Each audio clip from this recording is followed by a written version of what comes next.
Mari buka mata lebar-lebar untuk melihat bahwa kita patut berbangga. Telah bertahun-tahun penyertaan Tuhan sempurna atas IRC Sawangan.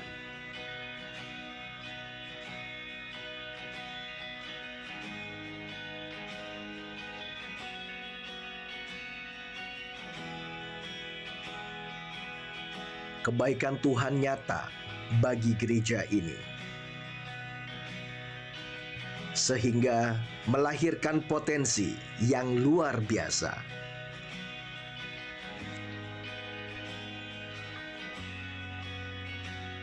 Bermula dari ibadah di rumah seorang jemaat bersama sekitar 60 orang, IRC Sawangan telah dikelilingi orang-orang baik sejak dahulu.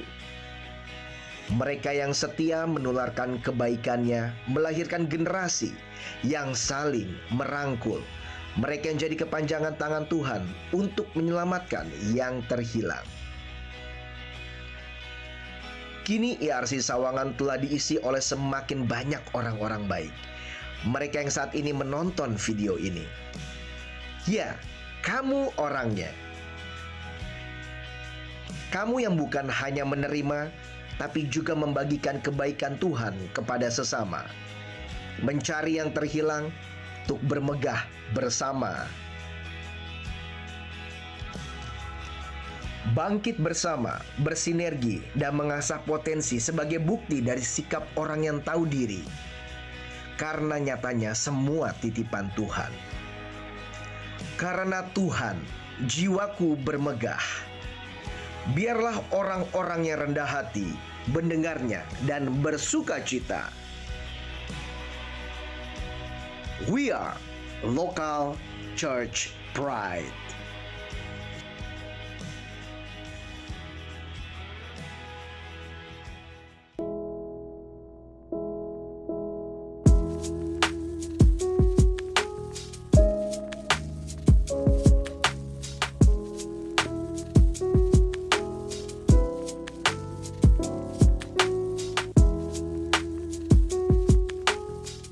Shalom Shalom, welcome IRC Family. Kami mau menyambut Bapak, Ibu, Kakak, dan adik-adik yang baru bergabung di ibadah online kami.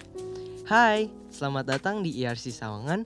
Dengan sukacita kami menyambut IRC Family, dan jika belum memiliki gereja tetap, mari terus beribadah bersama kami.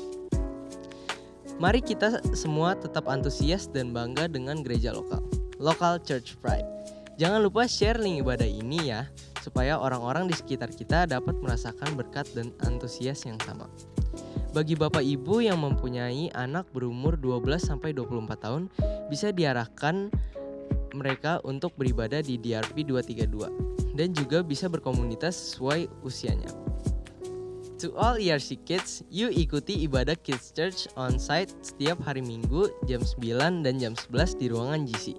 Kids Church juga ada online service-nya setiap hari Minggu jam 8.30 pagi di YouTube dan Facebook IRC Sawangan. Ibadah IRC Sawangan disiarkan di YouTube, Facebook, dan RCTI+.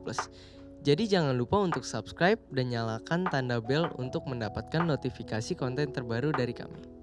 Ikuti program dan ibadah IRC Sawangan sebagai berikut ya.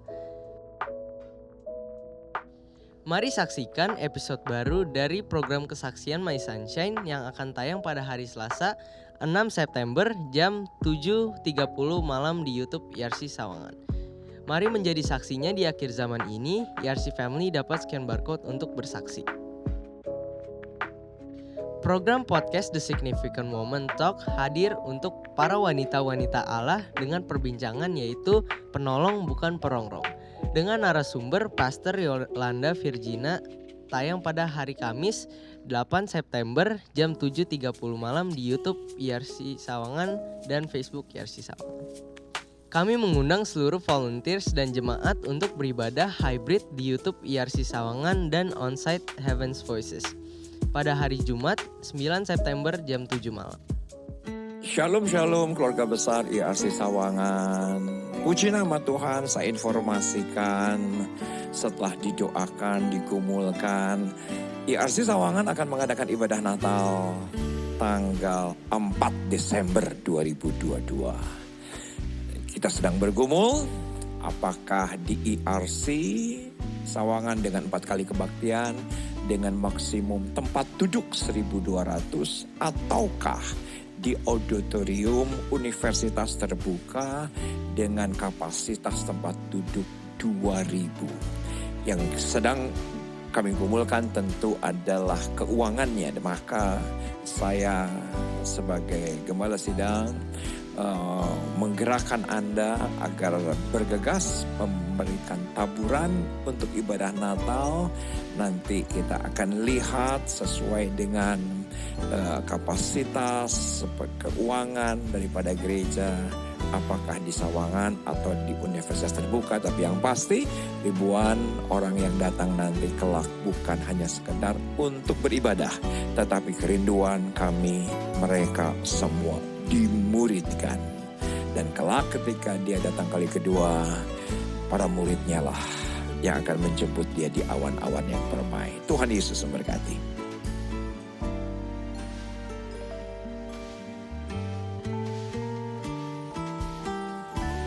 Mulai saat ini, KKJ yang lama sudah tidak berlaku. Oleh karena itu, kami meminta kerjasamanya untuk ERC Family mengisi data baru di link website www.elroychurch.com dengan bantuan cara pengisian sesuai tutorial video berikut ini. Dan bila ERC Family kesulitan, akan dibantu dengan menghubungi ERC Phone Center 0817 190 197.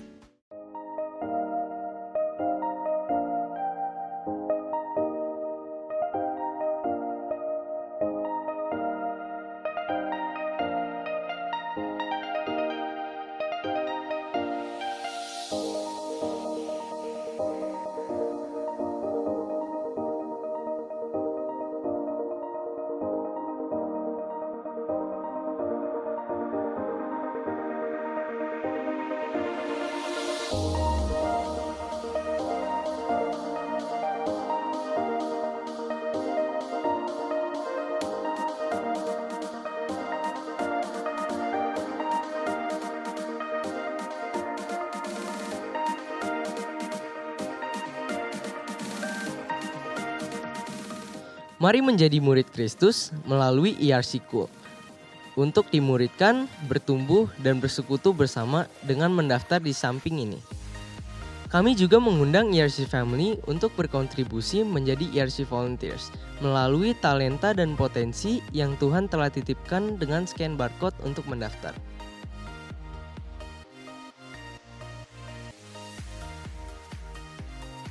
Mari persiapkan persembahan umum, perpuluhan, diakonia, dan ucapan syukur yang dapat dilakukan melalui transfer BCA atas nama GBI Sawangan, no rekening 3190 143961 atau scan barcode yang ada di layar.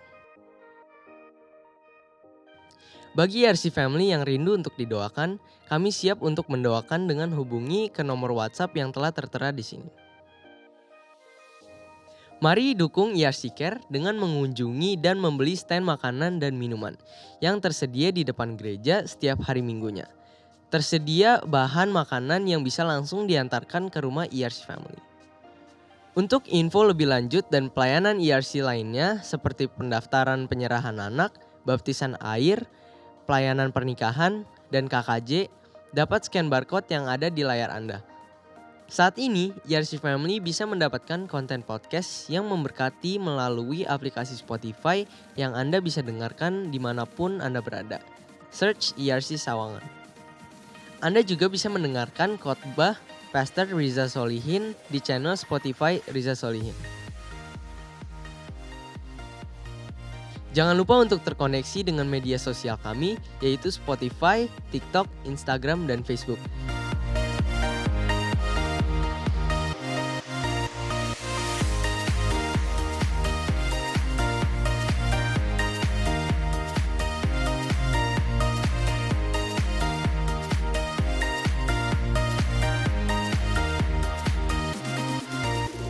Demikian pengumuman minggu ini, aku pamit undur diri, Tuhan Yesus memberkati. Shalom ya family, saya percaya pagi ini, pagi di mana kita mau persiapkan hati untuk memberi yang terbaik buat Tuhan, amin. Sepanjang minggu ini, Tuhan yang menyertai kita, boleh lambaikan tangan saudara yang terima penyertaan Tuhan Boleh kasih tepuk tangan yang terbaik buat Tuhan Yesus. Haleluya. Mari siapkan hati kita untuk masuk dalam hadirat Tuhan. Mari datang kita berdoa bersama-sama. Kami bersyukur untuk pagi ini, untuk siang ini. Terima kasih untuk penyertaan Tuhan 1 minggu ini. Kami lihat tangan Tuhan menyertai kami.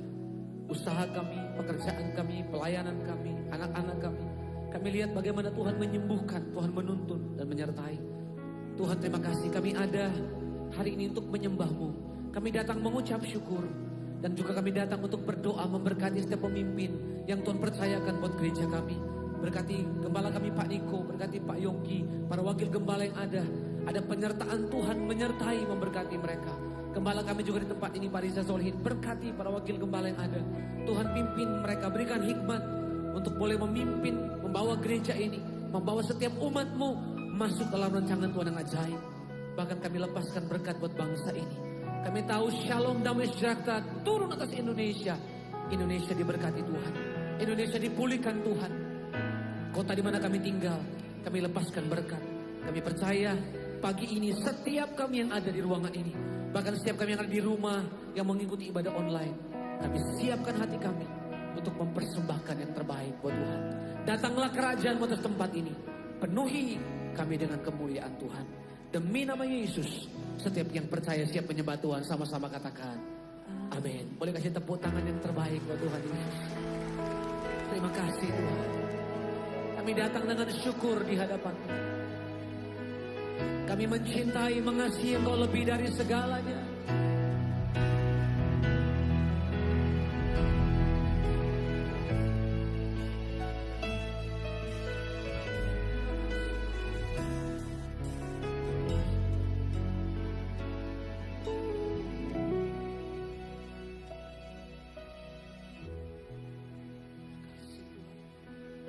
Ini pernyataan kami di hadapan. Lebih dari segalanya, ku perlukan Engkau Tuhan. Lebih dari semua yang ada, ku mengasihi-Mu Yesus. Ku cinta Kau Yesus, ku cinta Kau Yesus, lebih dari segala yang ada.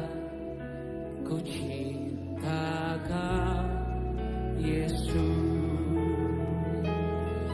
Mari katakan sama-sama di hadapan Tuhan. Lebih dari segalanya, katakan ku perlukan Engkau, ku perlukan Engkau Tuhan. Lebih dari semua yang ada, katakan ku mengasihi-Mu, ku mengasihi-Mu Yesus. Sekali lagi, lebih dari segalanya, lebih dari segalanya,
mengasihi Engkau ya Tuhan.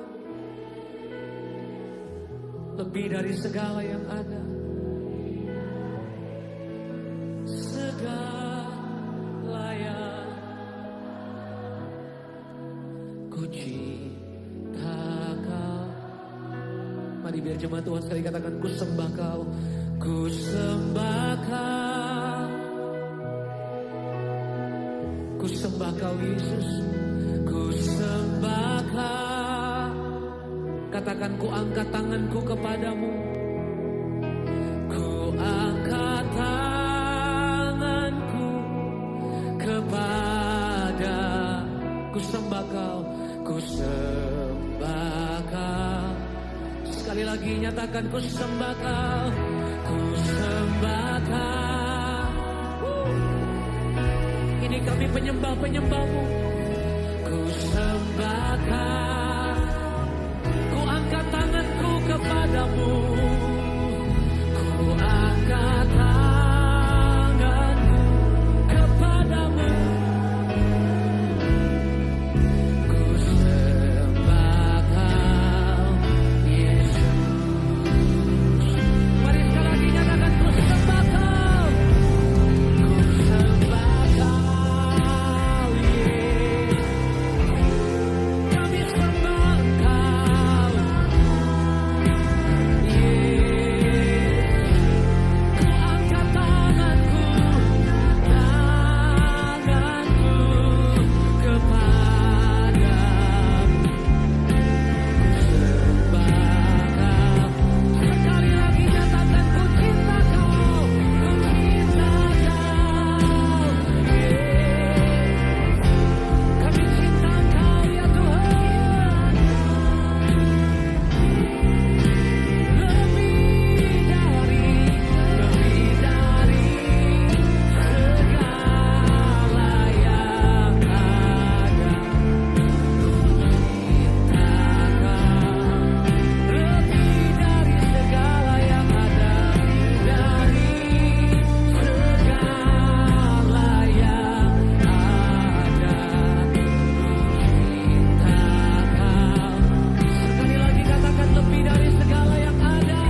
tanganmu bekerja menyembuhkan kami.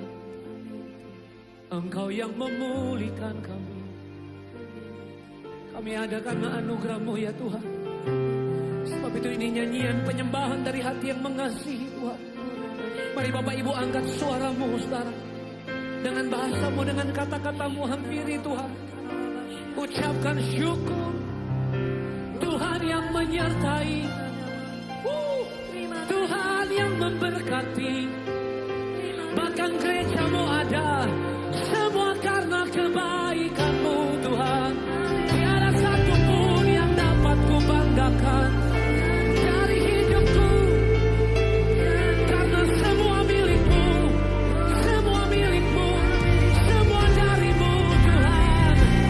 We worship You, oh God. We worship You, oh God. Ya Rabba, sakala, la, la, la, la, la, la, la. Penuhi gereja-Mu dengan hadirat-Mu ya Tuhan. Haleluya. Haleluya. Tuhan kekuatan. Rebesete karada baba baba. Yes Lord. Yes God. Makasih Tuhan. Kaulah kekuatanku, sumber kehidupanku. Ku angkat tangan menyembah Yesus, Yesus. Sekali lagi katakan Kaulah kekuatan, sumber kehidupan, sumber. Ku angkat tangan menyembah, tangan menyembah Yesus. Mari bangkit berdiri bersama-sama. Angkat kedua tanganmu, katakan Kaulah, Kaulah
nama Yesus. Yang siap bersyukur katakan sama-sama. Amin. Amin. Sekalipun kita masih dalam pandemi COVID, tapi saya percaya bahwa gini tidak mengurangi sukacita kita untuk memuji Tuhan. Tos kiri kanan dulu saudara. Bilang gini, Allah sanggup menyediakan yang kamu perlukan. Alkitab berkata yang tidak pernah dilihat mata, tidak pernah didengar telinga, yang tidak pernah timbul dalam hati, disediakan Tuhan buat ERC Family. Yang setuju katakan amin. Amin. Yang percaya sorakan haleluya. Haleluya. Tepuk tangan dulu yang terbaik buat dia. Woo! Haleluya. Terima kasih Tuhan.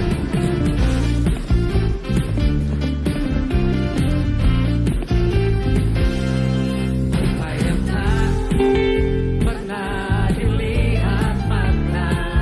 Amin. Yang tak pernah didengar telinga. Yang tak pernah timbul di dalam hati. Semua disediakannya bagi yang mengasihi Dia. Katakan Allah sanggup. Allah sanggup melakukan segala berkat.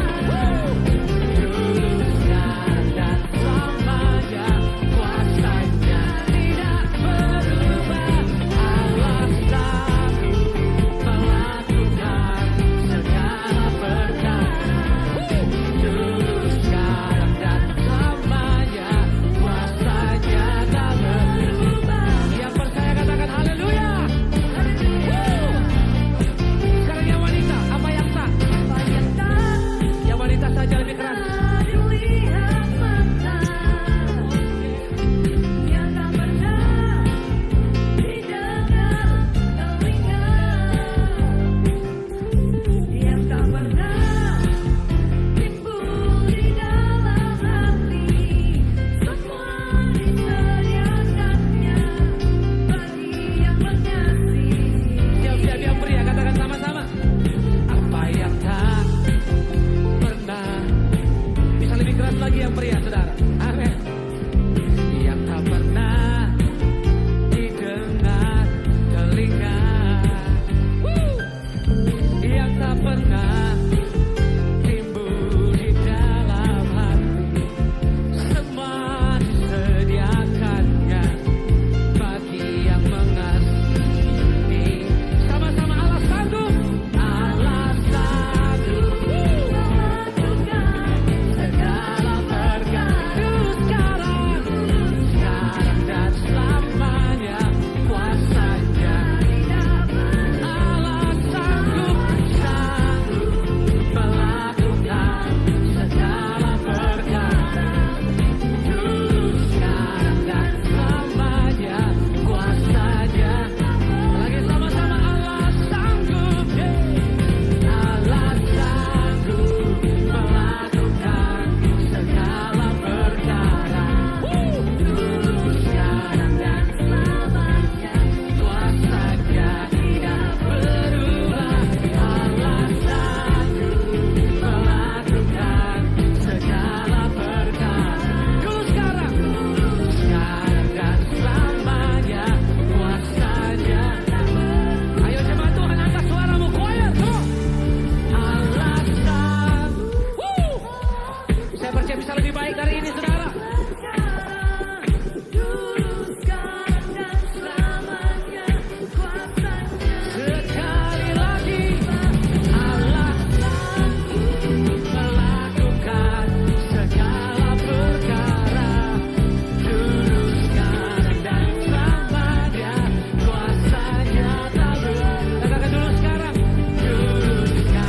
dan lagi dulu sekarang,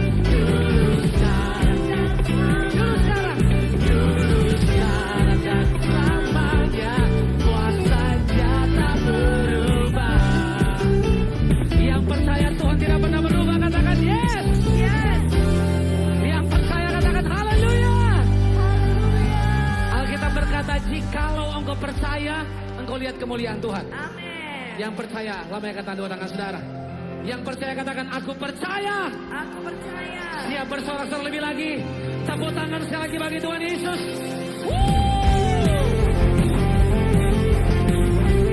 Sebab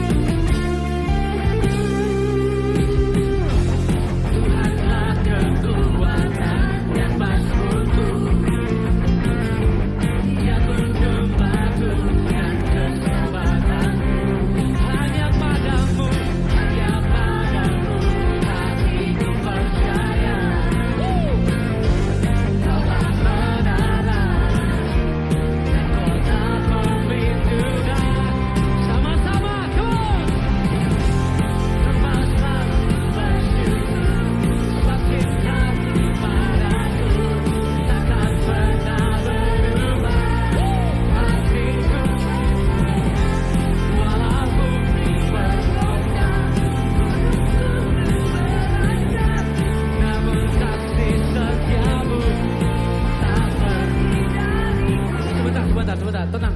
Tempat ini udah dirancang bisa lompat nggak apa-apa, nggak masalah. Ya Pak ya. Oh Pak udah umur berapa tahun Pak? 57 tahun saudara. Yang muda-muda jangan kalah. Yes. Ku mau selalu bersyukur sebab cintamu. Padaku. Siapkah yang terbaik lebih lagi katakan. Woo! Hatiku percaya.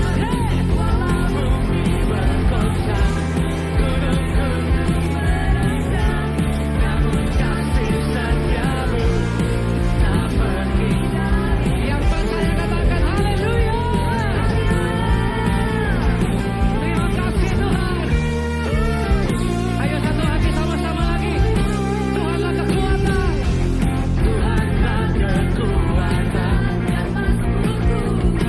Amin. Yang gunung batu dan keselamatanku. Hanya padamu hatiku percaya. Kaulah menara. Ayo anak-anak muda siap-siap. Come on. 1, 2, 1, 2.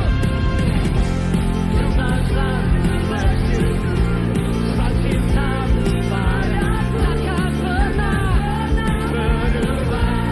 Hatiku percaya walau bumi bergoncang, namun kasih setiamu tak lagi. Ku mau selalu bersyukur sebab cintamu takkan pernah berubah. Hatiku percaya walau bumi bergoncang, gunung-gunung beranjak, namun kasih setiamu tak pergi dariku. Siap-siap lebih dahsyat lagi. Come on. Ku mau selalu bersyukur sebab cintamu padaku takkan pernah berubah. Hatiku percaya walau bumi bergoncang, gunung-gunung beranjak, namun kasih setiamu tak pergi dariku. Kasih setiamu tak pergi dariku. Lagi sama-sama. Tak pergi dariku. Yang percaya katakan haleluya. 1 menit kita berikan tepuk tangan yang terbaik bagi Tuhan Yesus. Sorak-sorai yang terbaik bagi Dia. Haleluya. Wow. Hati kami akan terus mempercayai Engkau. Apapun keadaan yang kami alami, apapun situasi yang kami alami, kami mau tetap percaya kepada Tuhan. Terima kasih Tuhan Engkau di tengah kami. Kami mau lebih lagi menyembah Tuhan. Yang percaya, siap hati lebih lagi menyembah, sama-sama katakan amin. Sebelum duduk tepuk tangan sekali lagi yang terbaik buat Tuhan Yesus. Silakan duduk kembali di halaman kita Tuhan. Engkau Tuhan yang beri kekuatan saat badai menerpa hidupku. Di dalammu aku tenang, sebab janjimu setia bagiku.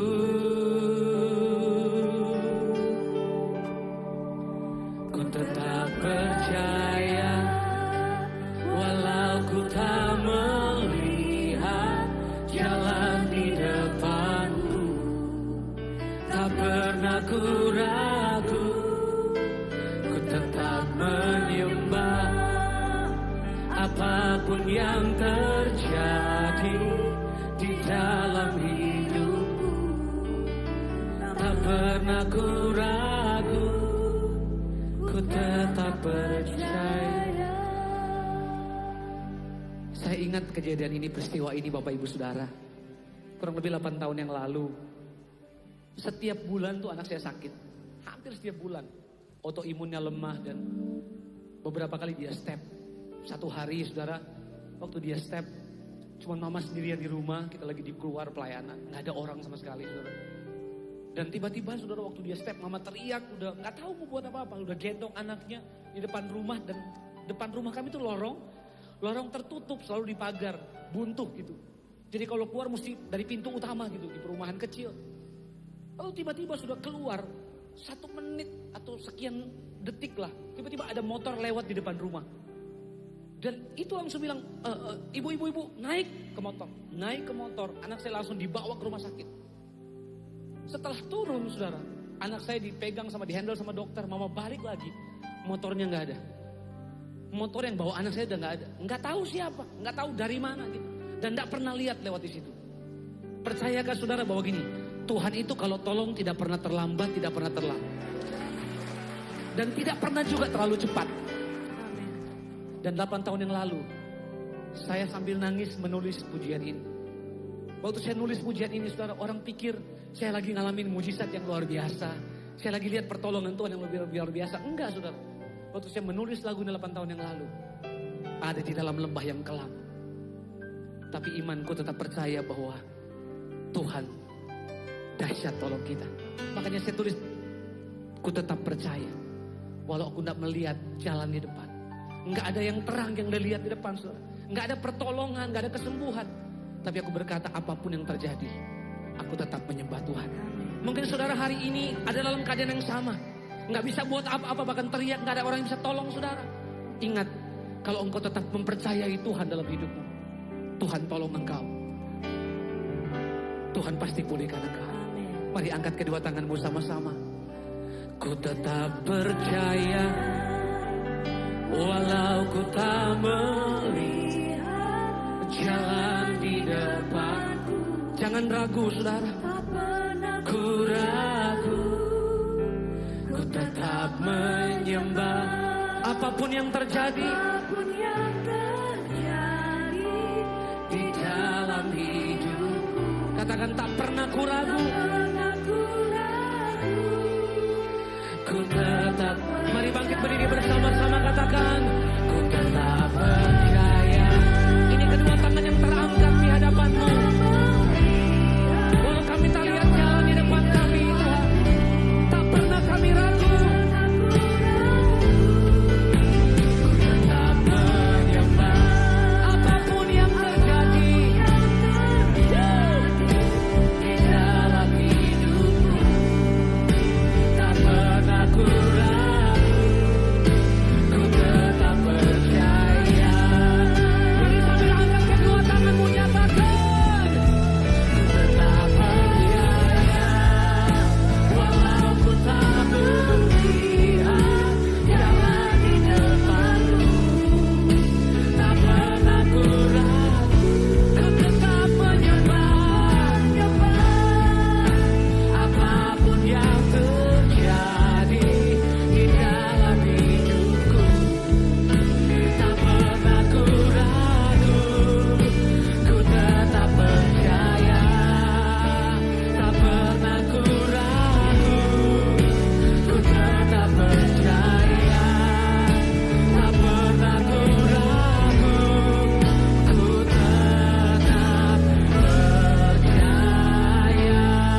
kami menikmati hadirat-Mu Tuhan pada siang hari ini.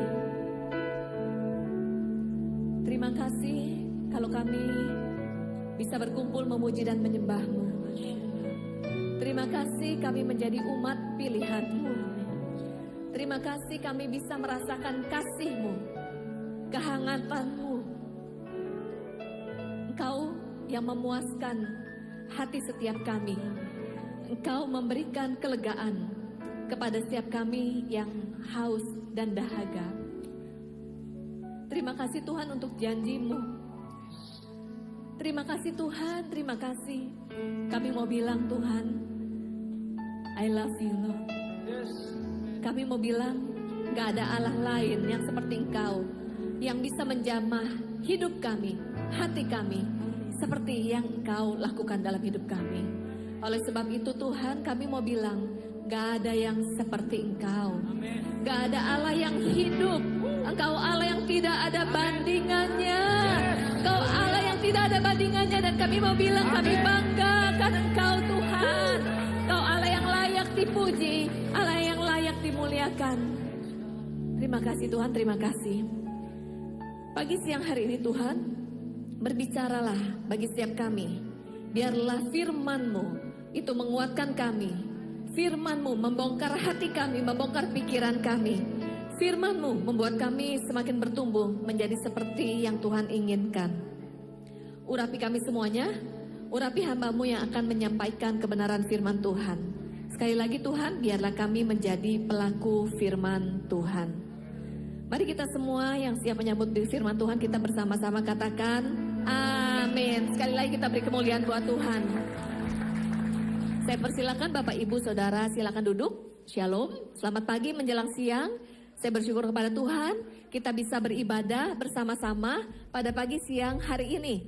Baik yang secara onsite maupun secara online, saya percaya Tuhan hadir di tengah-tengah kita dimanapun kita berada.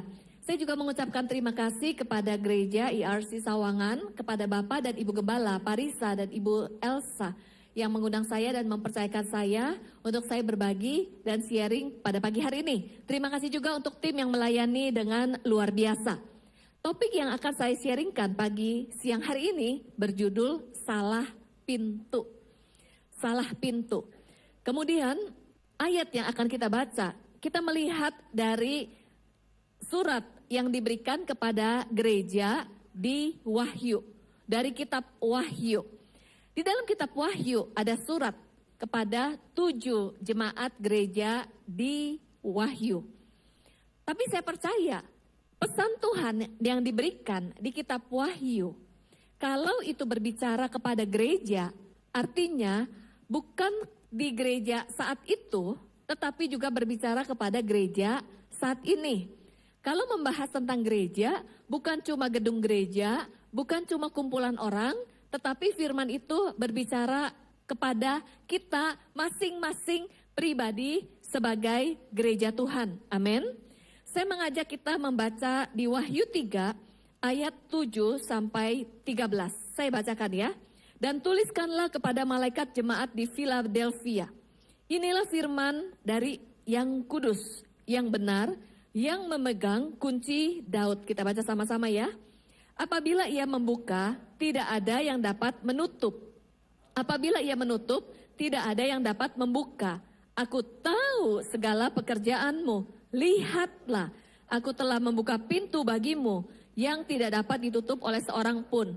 Aku tahu bahwa kekuatanmu tidak seberapa, namun engkau menuruti firmanku dan engkau tidak menyangkal namaku. Lihatlah, beberapa orang dari jemaah iblis, yaitu mereka yang menyebut dirinya orang Yahudi, tetapi yang sebenarnya tidak demikian, melainkan berdusta, akan kuserahkan kepadamu. Sesungguhnya aku akan menyuruh mereka datang dan tersungkur di depan kakimu dan mengaku bahwa aku mengasihi engkau karena engkau menuruti firmanku dan tekun menantikan aku. Maka aku pun akan melindungi engkau dari hari pencobaan yang akan datang atas seluruh dunia untuk mencobai mereka yang diam di bumi. Aku datang segera. Peganglah apa yang ada padamu, supaya tidak seorang pun mengambil mahkotamu. Barang siapa menang, ia akan kujadikan soko guru di dalam bait suci Allahku. Dan ia tidak akan keluar lagi dari situ. Dan padanya akan kutuliskan nama Allahku, nama kota Allahku, yaitu Yerusalem baru, yang turun dari sorga, dari Allahku dan namaku yang baru. Siapa bertelinga, hendaklah ia mendengarkan apa yang dikatakan Roh kepada jemaat-jemaatnya. Hari ini kita akan melihat dan belajar surat kepada jemaat di Philadelphia. Ada 7 jemaat di kitab Wahyu. Tadi pagi saya men-sharingkan mengenai surat kepada jemaat di Sardis yang bertopik kuburan rohani. Hari ini surat kepada jemaat di Philadelphia. Kita akan melihat lebih dulu apa arti kata Philadelphia, lalu lokasi, situasi, dan tujuannya. Philadelphia, ini arti katanya adalah dari Philos dan Adelphos. Kata Philadelphia ini diberikan oleh, nama ini sendiri memiliki arti kasih persaudaraan. Kasih persaudaraan, mencerminkan kasih yang besar dari Attalus, Raja Pergamus pada masa itu terhadap saudaranya, yaitu Eumenus. Kota ini didirikan di abad kedua sebelum Masehi oleh seorang pendatang dari Pergamus yang bernama Eumenus. Jadi artinya adalah kasih persaudaraan. Lalu di manakah lokasi Philadelphia? Kota Philadelphia ini adalah kota yang dikelilingi oleh gunung berapi. Jadi kota Philadelphia ini sering terjadi gempa. Itu sebabnya penduduk Philadelphia itu sedikit. Banyak orang pindah karena terjadi gempa. Sering terjadi gempa. Lalu Philadelphia ini disebut Athena kecil. Athena kecil karena apa? Di kota Philadelphia ini ada banyak kuil. Sehingga ada potensi untuk penyembahan berhala di kota Philadelphia. Lalu apalagi lokasi tempat ini adalah strategis di jalur utama pos kekaisaran Roma di daerah timur. Makanya kota ini disebut pintu gerbang timur.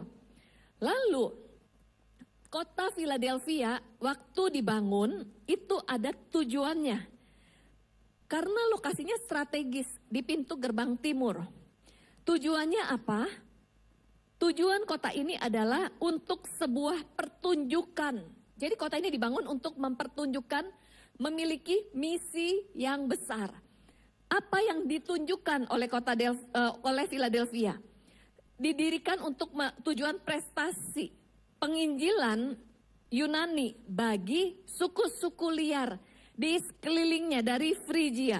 Terutama untuk apa? Untuk menunjukkan budaya-budaya, boleh gambarnya? Budaya, literatur, tata krama dari Yunani kepada siapa? Kepada bahasa, budaya, tata krama kepada suku barbar yang liar yang ada di pedalaman. Jadi kota ini didirikan untuk pertunjukan, menyebarkan budaya bahasa, tata krama kepada orang-orang yang liar, suku-suku barbar. Kemudian Philadelphia adalah kota yang paling muda dari semua yang menerima surat dari Yohanes. Kemudian juga salah satu ciri khas dari Philadelphia, di kota ini jemaat Philadelphia sering mengalami penganiayaan. Dianiaya karena apa? Karena mereka hidup untuk Kristus, hidup untuk Tuhan. Lalu ada orang-orang yang mencibir, lalu ada orang-orang yang menganiaya. Namun ada yang menarik loh, ada yang menarik. Kalau tadi pagi saya berbicara tentang jemaat di Sardis. Jemaat di Sardis itu adalah jemaat yang dikecam dan dikritik dan tidak mendapat pujian. Tetapi Philadelphia itu adalah salah satu jemaat yang menerima banyak pujian, dipuji. Namun tidak ada kecaman, tidak ada kritikan yang diberikan kepada jemaat Philadelphia. Artinya di Philadelphia ini ada satu kualitas yang membuat jemaat Philadelphia menerima pujian, dan kualitas itu yang Tuhan mau kita belajar dari kualitas jemaat Philadelphia. gereja ini menjadi inspirasi untuk gereja Tuhan saat ini. Marilah kita hidup meneladani kehidupan jemaat di Philadelphia. Dan walaupun terjadi gempa bumi yang pernah meluluh lantakan, tetapi gereja ini sampai hari ini masih eksis. Ada ribuan orang Kristen eksis di sana di Turki. Berbeda dengan jemaat-jemaat lainnya yang tidak eksis. Apa saja yang kita bisa pelajari dari jemaat Philadelphia? Apa yang dipuji? Saya membacakan di ayat 8 dan 10. Di sini menuliskan, aku tahu, Tuhan tahu segala pekerjaanmu. Lihatlah, aku telah membuka pintu bagimu dan tidak dapat ditutup oleh seorang pun. Lalu di sini dikatakan lagi, Tuhan, aku tahu. 2 kali ya, aku tahu bahwa kekuatanmu tidak seberapa, namun engkau menuruti firmanku, tidak menyangkal namaku, dan juga engkau tekun. Ada beberapa hal yang dipuji, pekerjaan, kekuatan yang tidak seberapa, lalu menuruti firmanku, dan tidak menyangkal namaku. Kita lihat yang pertama adalah, aku tahu kekuatanmu tidak seberapa. Tidak seberapa, kalau kita melihat di King James Version, itu dengan kata little, kecil. Aku tahu kamu ini kecil, kekuatanmu enggak seberapa. Tetapi kecil itu bukan berarti lemah. Kenapa Philadelphia dibilang kecil? Karena paling muda. Lalu penduduknya sedikit karena sering terjadi gempa bumi. Secara fisik, secara manusia kelihatannya enggak dianggap tidak dianggap, mungkin direndahkan, tidak dianggap oleh mata manusia. Lalu gereja, jemaat di Philadelphia saat itu adalah terdiri dari jemaat yang dikatakan orang-orang di lapisan bawah, bukan menengah ke atas. Jadi saat itu jemaat Philadelphia dianggap, kamu mah gak punya kualitas apa-apa, kamu gak punya kekuatan apa-apa, yang kamu miliki gak seberapa, dibeda-bedakan. Kemudian juga di sini juga banyak tidak dianggap jadi contoh gitu ya. Berapa banyak di dalam kehidupan kita mengalami direndahkan orang, dianggap tidak seberapa.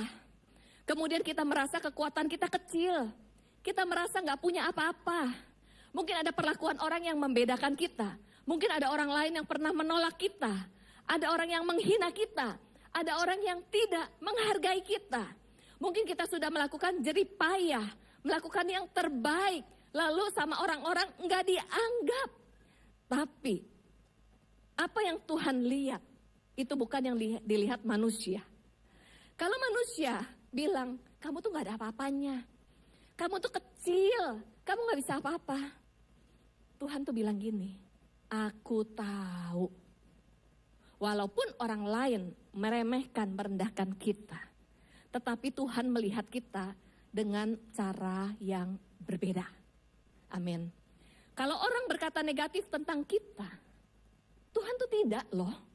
Tuhan melihat semua pekerjaan dan jerih lelah dan jerih payah kita, doa kita, perjuangan kita, ketekunan kita, waktu kita berada di dalam lembah kekelaman, Tuhan itu tidak pernah tertidur. Mata Tuhan tidak pernah tertutup. Tapi Tuhan peduli dan Tuhan bilang, aku tahu kesedihanmu, aku tahu penderitaanmu, aku tahu perjuanganmu, aku tahu aniaya yang engkau alami.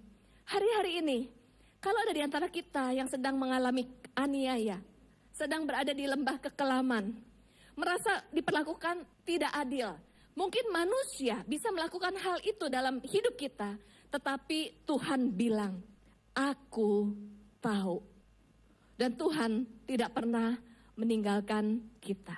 Yang terpenting, jangan sampai kita memandang diri kita kecil, memandang diri kita gak punya apa-apa, memandang diri kita gak bisa apa-apa.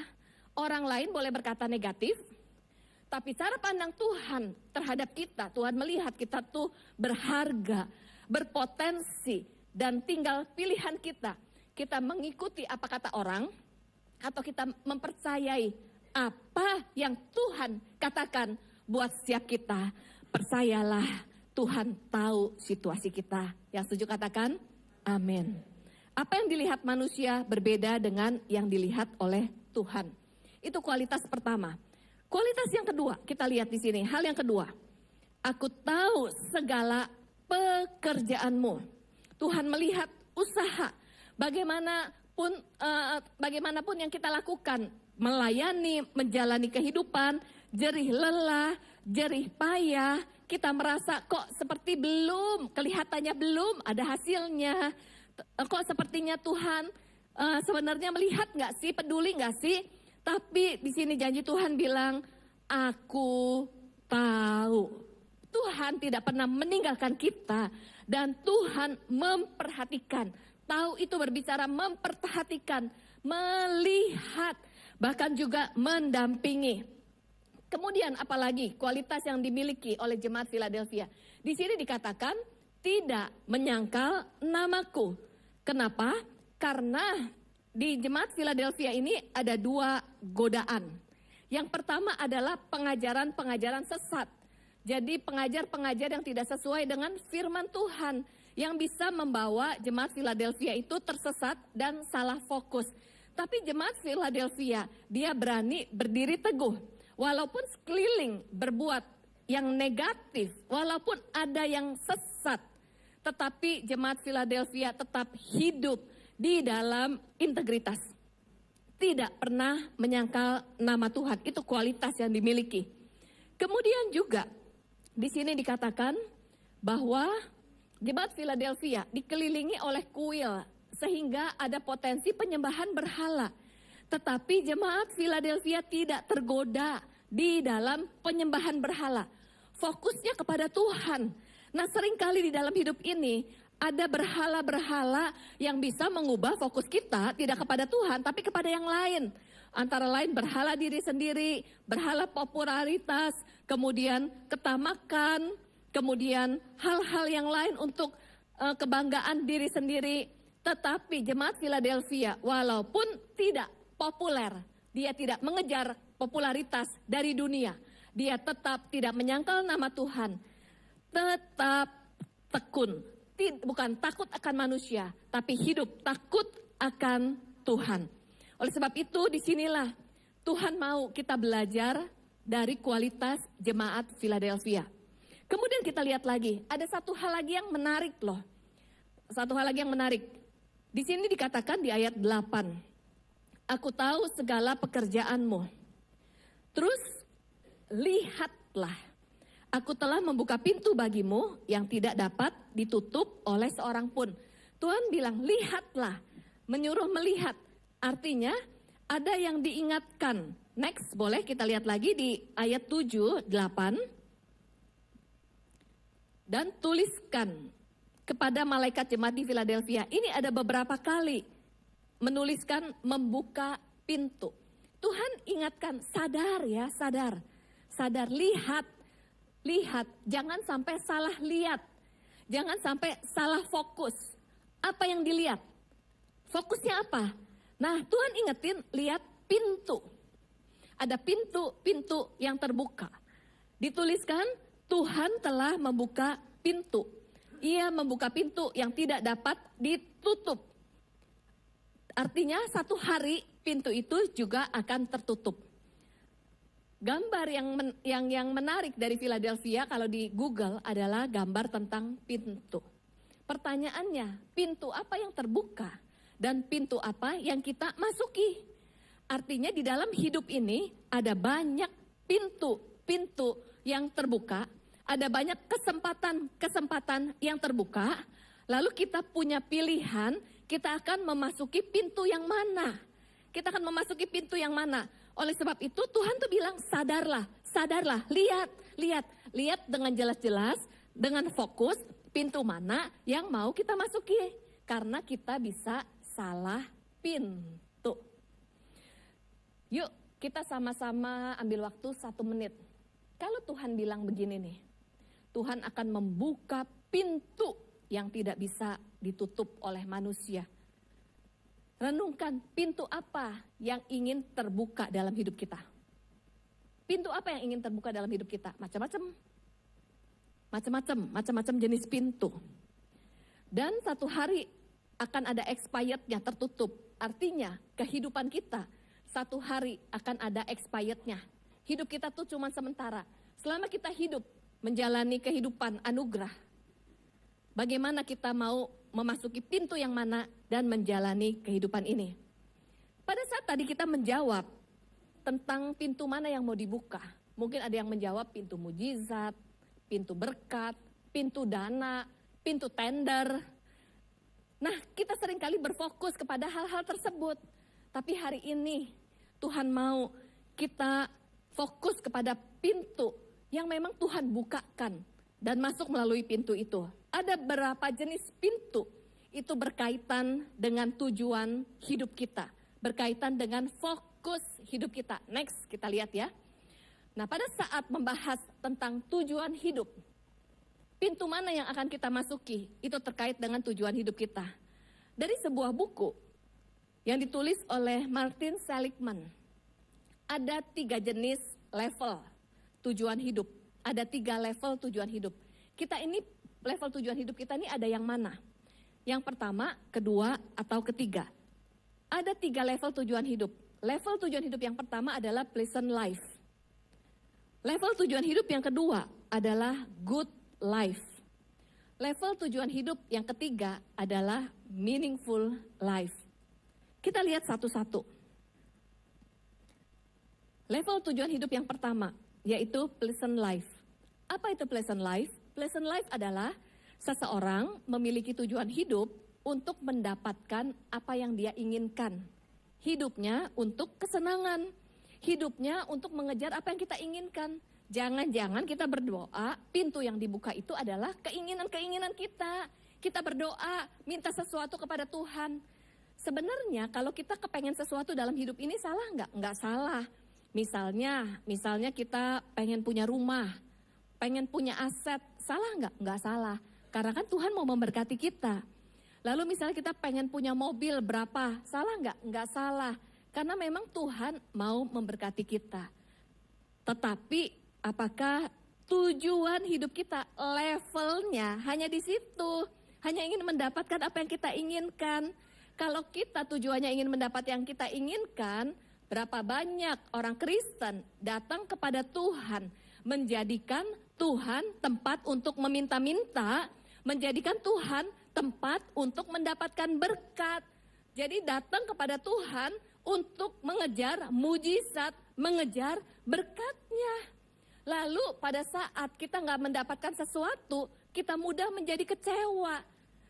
Berapa banyak orang Kristen, 1000 kebaikan Tuhan yang sudah Tuhan lakukan dalam hidup kita, mudah kita lupakan hanya karena satu doa yang belum dijawab atau karena satu ujian yang Tuhan izinkan datang dari dalam hidup kita. Kita lupa hidup Kristen bukan tujuannya untuk bersenang-senang. Bukankah firman Tuhan menuliskan kita perlu mengikuti jalan salib, yaitu menderita bagi Kristus. Ini level tujuan hidup yang pertama. Gambarnya es krim. Kenapa anak kecil kepengen es krim, kalau nggak dapat ngambek? Karena kepengen mendapatkan yang diinginkan. Berapa banyak kita, kalau kita nggak dapat sesuatu, kita ngambek. Menuntut orang lain, memaksa orang lain, gak punya pengertian. Yang terpenting adalah kepentingan saya, keinginan saya diikuti. Gak tahan menderita, melewati ujian mudah kecewa. Tapi kita lihat kualitas jemaat Philadelphia dipuji Tuhan. Walaupun mengalami penderitaan gak pernah mundur, tetap tekun. Berapa banyak yang saat kita kecewa, kita menjadi mundur ikut Tuhan. Walaupun mengalami penganiayaan, jemaat Philadelphia tetap setia. Dan memilih tidak hidup di dalam kepahitan. Walaupun situasi negatif terjadi, tapi dia percaya Yesus adalah nomor 1 di dalam kehidupannya, bukan kesenangannya. Dunia bukan tempat untuk bikin bahagia, tapi dunia adalah sekolah untuk membentuk karakter kita untuk menjadi seperti yang Tuhan inginkan. Amin. Itu yang pertama, level tujuan hidup yang pertama.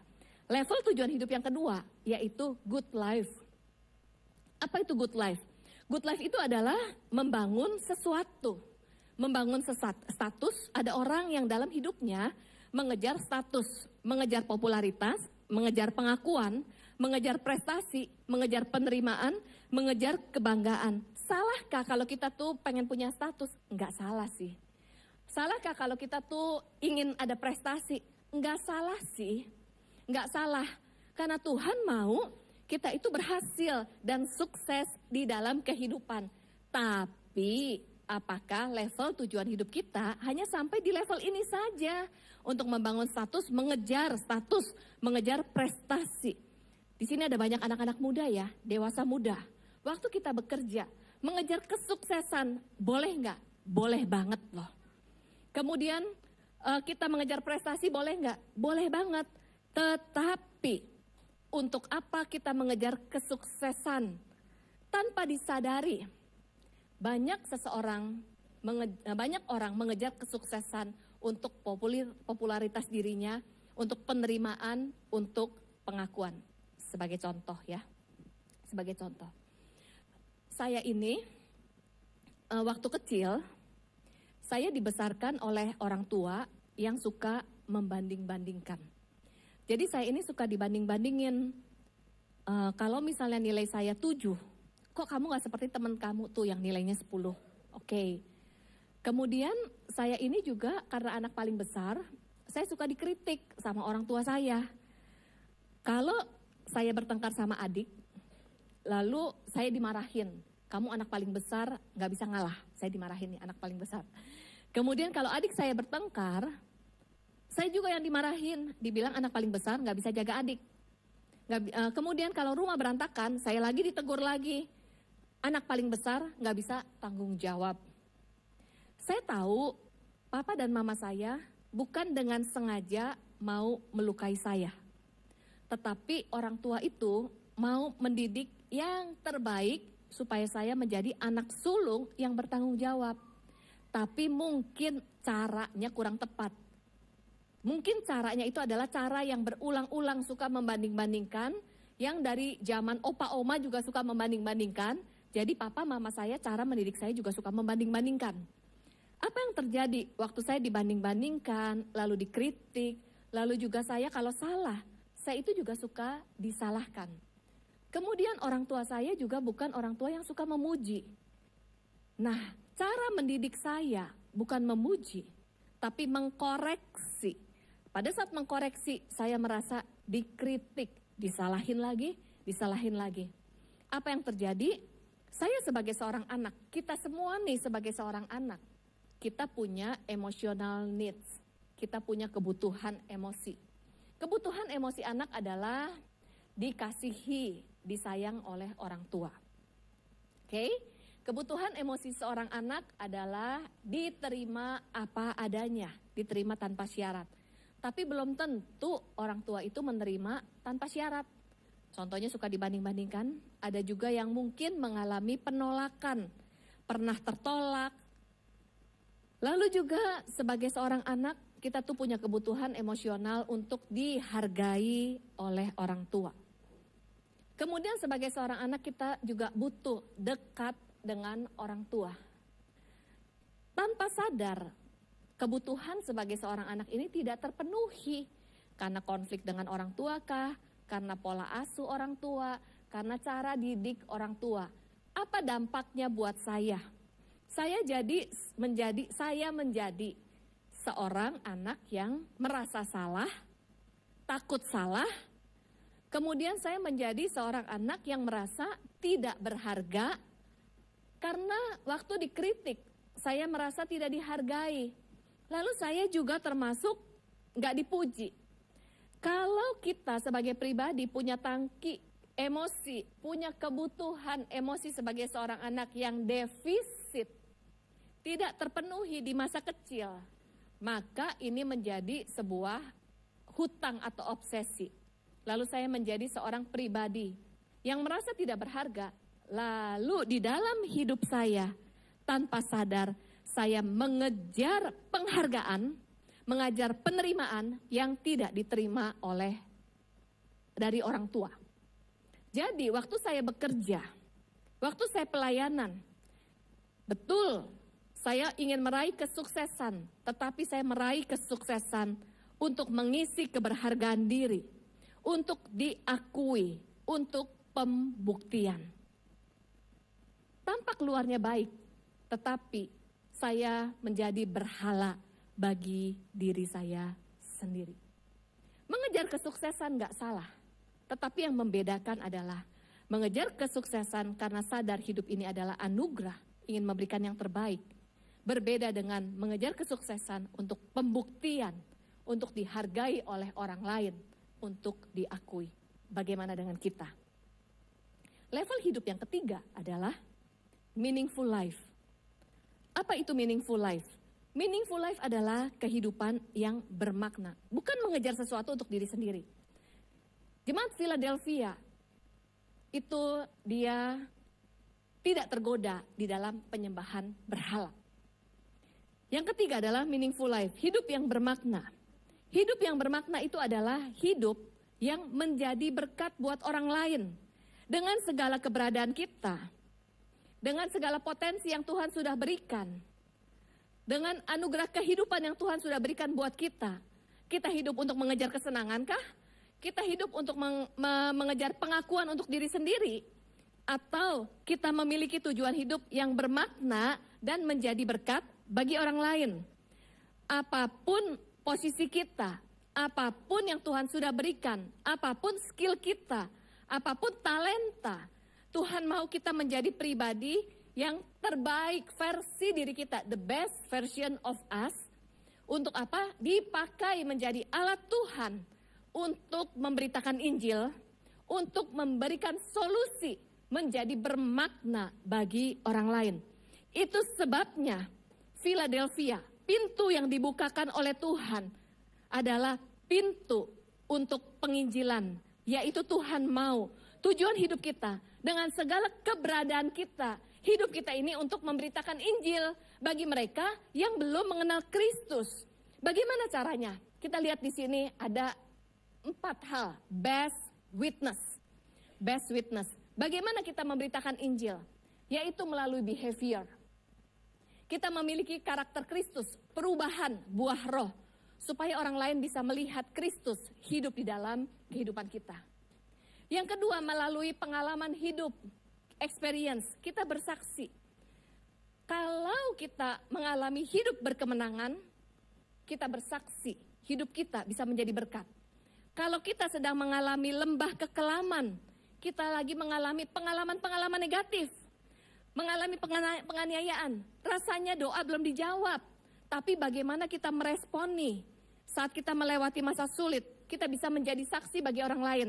Karena orang lain bisa melihat apa yang membuat kamu tuh tetap bisa bersuka cita. Walaupun kamu mengalami masa sulit, kita bisa bersaksi. Karena kita punya pengharapan. Karena kita punya Kristus yang menguatkan setiap kita. Dan kalau kita mengalami krisis, pengalaman krisis, saat kita bisa melewatinya bersama dengan Tuhan, hidup kita bisa menjadi sumber inspirasi, amin. Lalu menjadi saksi, apalagi solution. Solution artinya dengan talenta kita, kita memberi jawab bagi orang-orang di sekeliling kita yang membutuhkan. Seringkali kita menjadi stagnasi karena apa? Karena takut salah, takut gagal. Nah, karena saya sering dibandingin, jadi saya takut salah, takut gagal. Lalu saya takut mencoba hal-hal yang baru, takut untuk mengembangkan talenta yang Tuhan sudah taruh dalam hidup saya. Saya mau kasih tahu, jangan pernah takut gagal, jangan pernah takut salah. Lakukan yang terbaik untuk apa? Untuk Tuhan dan untuk memberi jawab bagi orang-orang yang membutuhkan. Hidup ini pembelajaran. Jadi kalau namanya belajar, salah itu wajar. Kalau salah, coba lagi.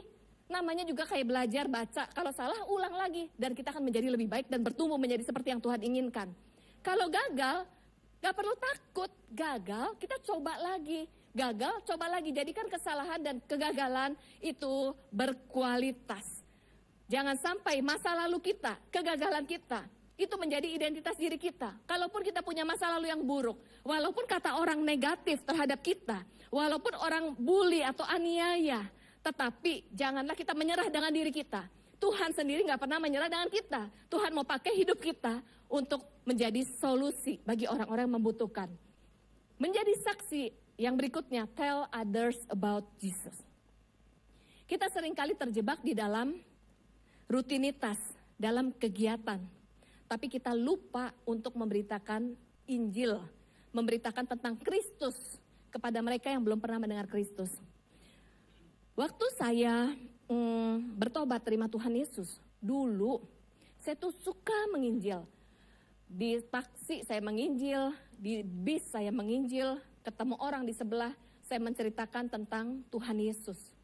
Tetapi semakin hari, semakin saya tanda kutip sibuk di pelayanan, saya lupa menginjil. Dan akhirnya saya salah fokus. Saya melakukan kegiatan, tapi saya lupa untuk memberitakan nama Yesus. Berapa banyak orang Kristen, berapa banyak gereja berfokus kepada kegiatan, berfokus kepada fasilitas, berfokus kepada mungkin kegiatan pembagian sembako, tetapi membagi sembako juga untuk pengakuan diri, namun lupa memberitakan Injil. Hati Tuhan buat gereja Tuhan adalah gereja bukan cuma bangunan, tapi kita menjadi gereja Tuhan yang memiliki hati untuk memberitakan Injil, memenangkan jiwa. Kalau kita belajar, kita bertumbuh, kita dipulihkan, tujuannya adalah untuk kita semakin efektif menjadi alat Tuhan untuk memberitakan Injil. Itu sebabnya Philadelphia disebut kasih persaudaraan. Banyak gereja tidak bisa unity, mementingkan kepentingan pribadi, bertengkar, konflik, keluarga, konflik. Tuhan mau kita unity untuk memberitakan kasih Kristus kepada orang lain. Tujuan Philadelphia untuk menyebarkan budaya. Marilah kita menjadi gereja Tuhan yang menyebarkan nama Yesus, menyebarkan kematiannya di kayu salib, supaya banyak orang boleh bertekuk lutut dan mengaku Yesus adalah Tuhan. Yang setuju kita berikan kemuliaan buat Tuhan. Marilah kita tekun setia melakukan pemberitaan Injil dan rela menderita bagi Kristus. Saya mengajak kita melihat satu video sebagai penutup ya. Silakan.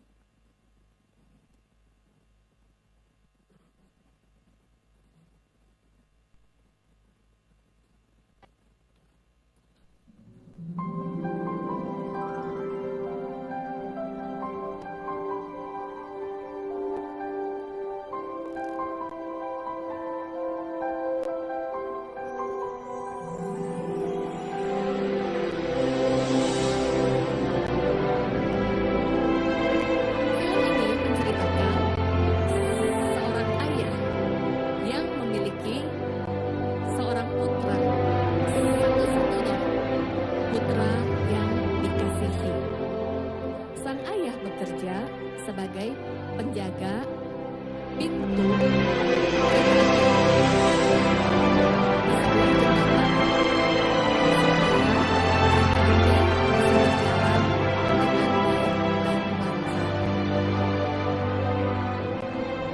setiap kali kereta api lewat, pintu jembatan ini harus ditutup supaya kereta itu tidak terjatuh ke air.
untuk mengorbankan anak satu-satunya yang tunggal, yang dikasihi, untuk menyelamatkan orang-orang yang ada di dalam pintu, di dalam kereta api itu. Bukankah kita adalah orang-orang yang ada di dalam kereta api itu? Kita nggak punya tujuan hidup. Mungkin kita hidup dalam dosa. Kita memiliki kecanduan, depresi, frustasi. Tapi karena kasih Allah begitu besar bagi setiap kita, Ia rela menyerahkan anak yang tunggal untuk mati di kayu salib, supaya kita yang percaya kepadanya tidak binasa. Hidup kita diubahkan dan kita memperoleh hidup yang kekal. Bukankah ini yang Tuhan sudah lakukan dalam hidup kita? Kita sudah mendapatkan anugerah, tapi masih banyak orang di luar yang belum mendengarkan Injil Kristus. Yuk, biarlah kematian Kristus di kayu salib itu gak sia-sia. Biarlah kita menjadi alat Tuhan. Kalau kita tahu hidup ini adalah anugerah, jangan hidup untuk diri kita sendiri, untuk membangun pengakuan diri kita sendiri. Tapi biarlah kita menceritakan kasih Kristus. Minta keberanian untuk memberitakan Injil, memberitakan nama Tuhan, supaya banyak jiwa diselamatkan. Mari kita bangkit berdiri, kita mau berdoa. Kita mau naikkan pujian sebagai komitmen bagi kita. Bahwa kita telah ditebus dan kita tahu hidup ini adalah penyembahan. Dan kita mau persembahkan hati dan hidup kita yang terbaik bagi Kristus. Ku tahu hidupku adalah penyembahan. Kau ciptakanku dalam kemuliaan-Mu.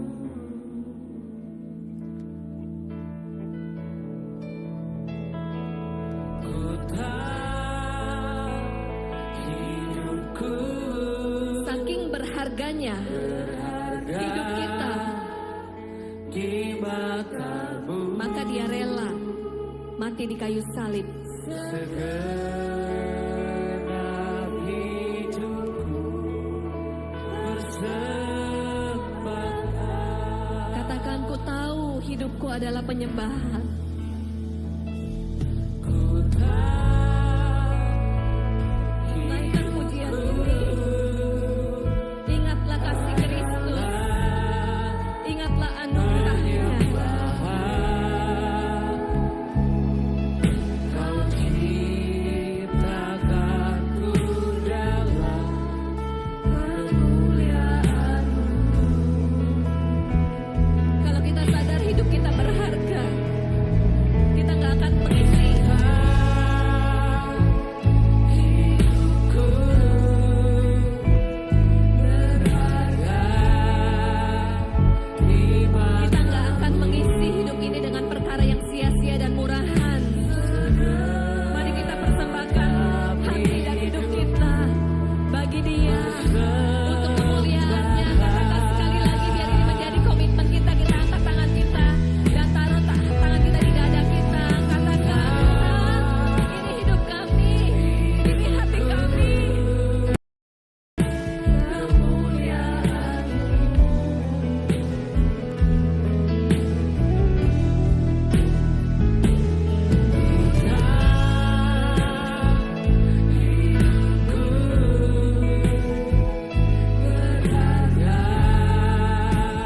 di mata-Mu.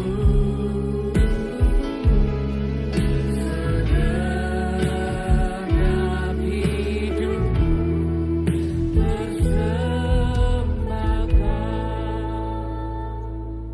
Yang pertama, saya mau mengajak Bapak Ibu Saudara berdoa. Yang pertama, untuk Bapak Ibu Saudara baik yang onsite maupun online. Kalau dalam hidup ini belum pernah menerima Yesus sebagai Tuhan dan Juru Selamat, Dan hari ini sadar bahwa Yesus mati di kayu salib untuk menebus dosa, supaya kita memperoleh hidup yang kekal. Kematian Yesus membuat hidup kita jadi berarti. Kalau ada di antara Bapak Ibu Saudara yang rindu untuk menerima Yesus sebagai Tuhan dan Juru Selamat, boleh angkat tangan. Ikuti doa saya dan berdoa. Tuhan Yesus, saya sadar saya adalah orang berdosa. Saya sadar bahwa Engkau telah mati di kayu salib untuk menebus dosa saya.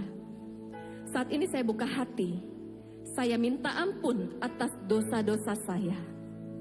Dan saya buka hati untuk mengundang Engkau Yesus sebagai Tuhan dan Juru Selamat untuk masuk ke dalam hati dan kehidupan saya. Bertahtalah dalam hidup saya dan jadilah Tuhan dalam hidup saya.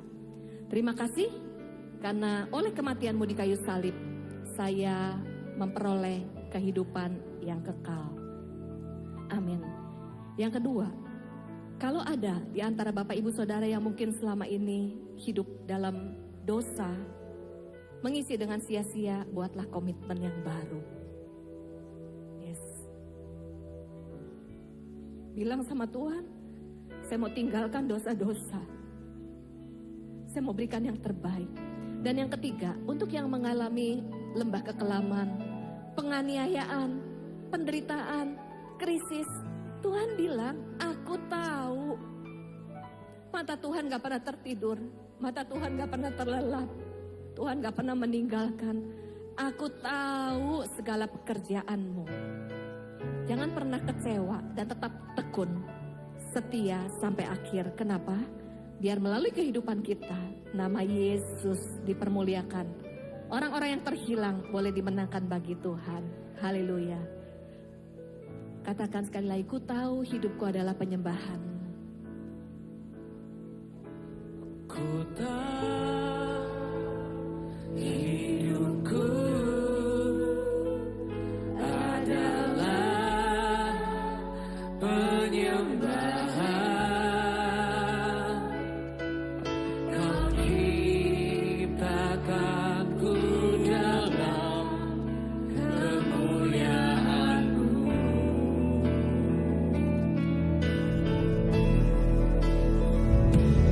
Ku tahu hidupku berharga di mata-Mu. Segenap hidupku persembahkan. Segenap hidupku persembahkan. Segenap hidupku persembahkan. Yes. Wow. Firman Tuhan yang sangat-sangat jelas. Amin, saudara. Saya sungguh diberkati oleh firman Tuhan pada hari ini. Terima kasih Pastor Iliana. Seberapa banyak pada hari ini yang merasa diberkati, angkat tangan. Sekali lagi berikan tepuk tangan. Tuhan tahu setiap keberadaan saudara. Hidup saudara, saudara ada di tempat ini. Tuhan panggil, Tuhan punya tujuan atas hidup saudara. Amin, saudara. Kita ambil keputusan. Jangan sampai kita nggak mau tahu atas kemauan Tuhan. Amin, saudara. Biar saudara ada hari ini menggenapi apa yang Tuhan inginkan, menjadi saksi sehingga banyak orang dimenangkan, dimuliakan, banyak orang diselamatkan seperti saudara diselamatkan. Tepuk tangan sekali lagi. Haleluya. Bisa dulu saudara, puji nama Tuhan. Saya mau ucapkan selamat datang bagi Bapak Ibu yang hadir pada ibadah hari ini. Bisa angkat tangannya saudara. Jika ada silakan angkat tangannya. Biar ada pelayan-pelayan Tuhan yang akan menyusul saudara. Ada di sebelah kiri saya, tepuk tangan bagi nama Tuhan. Ada lagi di sebelah kanan, di sebelah kanan saya ada? Oke, puji nama Tuhan. Baik, kita akan berdoa, kita akan memberikan yang terbaik. Saya percaya Tuhan sudah memberkati, tanda terima kasih kita akan memberi apa yang sudah Tuhan berikan kepada kita. Tanda syukur kita, persepuluhan kita, dan juga Bapak Ibu yang sedang menyaksikan ibadah secara online bisa mempersembahkan persembahan lewat barcode yang sudah ada. Bapa di surga, kami tetap syukur atas kesehatan, kekuatan, bahkan berkat yang Tuhan berikan kepada kami.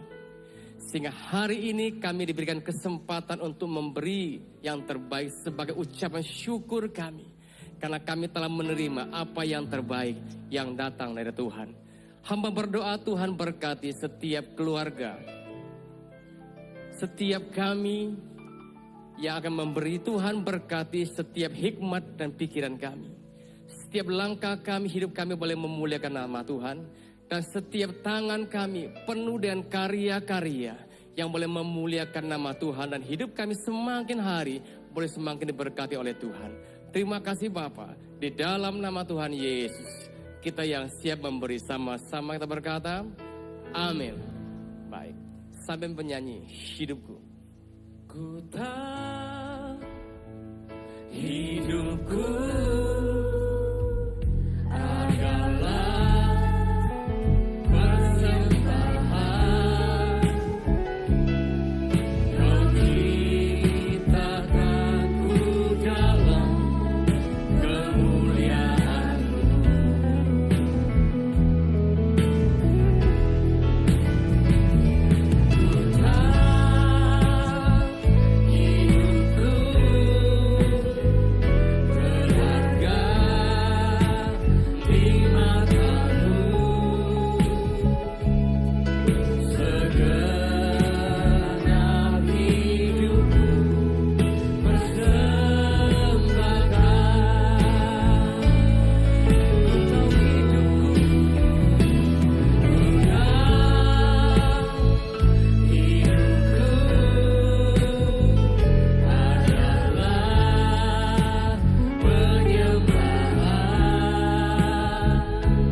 diberkati oleh firman Tuhan pada hari ini luar biasa.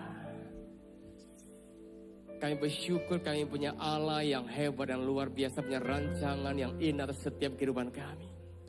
Tuhan, Engkau tahu setiap keberadaan kami. Biar kami boleh menaruh setiap hidup kami ke dalam tangan Tuhan yang ajaib. Biarlah karya-karya Tuhan terjadi atas setiap kami. Ya, mungkin hari ini kami sedang ada di dalam kegelapan, tapi kami percaya bahwa Tuhan merancangkan kami akan naik dan boleh melihat kemuliaan nama Tuhan. Kami boleh menyaksikan kemenangan yang akan Tuhan berikan kepada kami. Engkau terus menenun setiap kami Tuhan dengan rangkaian-rangkaian karya Tuhan. Bila boleh tergenapi atas hidup kami dan hidup kami boleh memuliakan nama Tuhan. Bapa, bila mulai hari ini kami mau ambil tahu apa yang Tuhan inginkan atas hidup kami. Karena kami tahu hidup kami sangat berharga. Hidup kami telah ditebus oleh darah yang kudus. Darah putra-Mu Tuhan, Yesus Kristus di atas kayu salib. Supaya kami Tuhan dimenangkan. Hidup kami boleh dimerdekakan. Bapa, terima kasih atas hamba-Mu yang Engkau pakai hari ini, Ibu Liliana.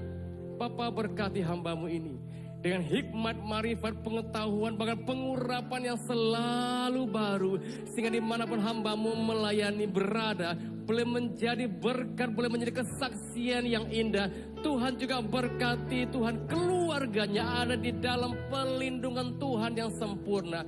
Terima kasih Bapa, terima kasih Engkau baik Tuhan, Engkau sungguh luar biasa. Terima kasih Tuhan, Engkau baik. Dan kami percaya Tuhan juga memberkati setiap kami yang sudah hadir dalam ibadah hari ini. Juga saudara-saudara kami yang menyaksikan ibadahnya secara online Tuhan. Kami percaya panggilan kami Tuhan akan tumbuh kembali Tuhan. Dan kasih kami yang semula-mula akan bangkit kembali Tuhan. Terima kasih, kami tahu waktunya tinggal sebentar lagi ya Bapak. Pakai setiap kami. Pakai kami Tuhan. Terima kasih Engkau baik. Saudara kasih Tuhan, angkat kedua tanganmu. Pulanglah dengan kasih karunia, damai sejahtera, dan berkat yang melimpah-limpah dari Allah Bapa dalam Tuhan Yesus Kristus dan Roh Kudus yang terus menuntun membawa saudara untuk melihat kemuliaan Tuhan, untuk membawa saudara ke dalam tujuan ilahi mulai hari ini bahkan sampai selama-lamanya. Yang percaya diberkati Tuhan, sama-sama dengan suara keras kita berkata amin. Haleluya. Tuhan Yesus memberkati. Shalom saudara, pernahkah kita mendengar selentingan ucapan di kalangan orang-orang Kristen yang mengatakan bahwa insan Pentakosta suka ngawang-ngawang atau tidak membumi? Apakah benar orang Pentakosta hanya peduli tentang karunia-karunia roh, kedatangan Tuhan Yesus yang kedua kali, dunia roh, dan hal-hal lain yang mungkin dianggap abstrak atau tidak relevan bagi kehidupan manusia di bumi pada saat ini? Tentu saja tidak. Insan Pentakosta memang sangat bergantung pada tuntunan Roh Kudus dalam hidupnya sehari-hari. Tapi kita juga membumi dan peduli dengan isu-isu global loh. Mari kita bahas hal ini dari sudut pandang firman Tuhan dalam Voice of Pentecost kali ini. Pada mulanya Allah menciptakan langit, bumi, dan segala isinya. Kemudian Allah membentuk manusia dari debu tanah sesuai dengan gambar dan rupanya sendiri. Manusia diberikan perintah untuk menguasai dan memenuhi bumi sambil menikmati persekutuan yang intim dengan Allah. Ini yang dikenal sebagai mandat penciptaan. Ini artinya kita diberikan tugas untuk terlibat dalam berbagai bidang kehidupan dan memberikan dampak sosial dengan pertolongan dari Roh Kudus. Sebagai masyarakat global, tentu insan Pentakosta tidak dapat berpangku tangan saja dan tidak peduli dengan berbagai isu hangat yang sedang berkembang di dunia. Yang pertama, perubahan iklim. Konsensus para ahli menunjukkan bukti terjadinya perubahan iklim yang diakibatkan oleh pemanasan global sebagai dampak dari kelalaian manusia dalam menjaga lingkungannya. Alkitab menuliskan kisah Nuh yang disuruh Tuhan untuk membangun sebuah bahtera yang sangat besar bersama-sama keluarganya demi mempertahankan kelestarian keragaman hayati dari hewan-hewan yang ada. Nah, sebagai insan Pentakosta yang dipimpin Roh Kudus, tentu kita juga perlu menjadi keseimbangan ekosistem yang ada.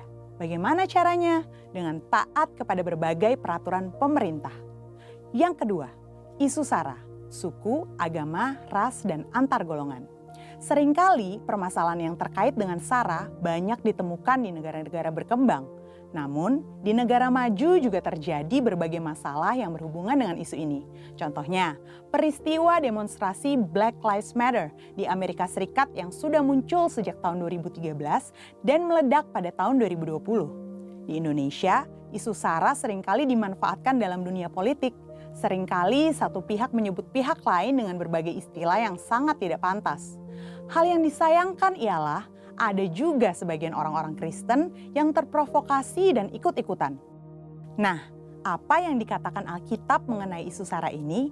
Rasul Paulus menasihati supaya gereja tidak terbagi-bagi antara golongan Paulus, Apolos, atau Kefas. Seperti yang tertulis dalam 1 Korintus 1 ayat 12-13. Selain itu, dalam Yohanes 17 ayat 21-23, Tuhan Yesus sendiri mendoakan para murid saat di Taman Getsemani supaya mereka menjadi satu.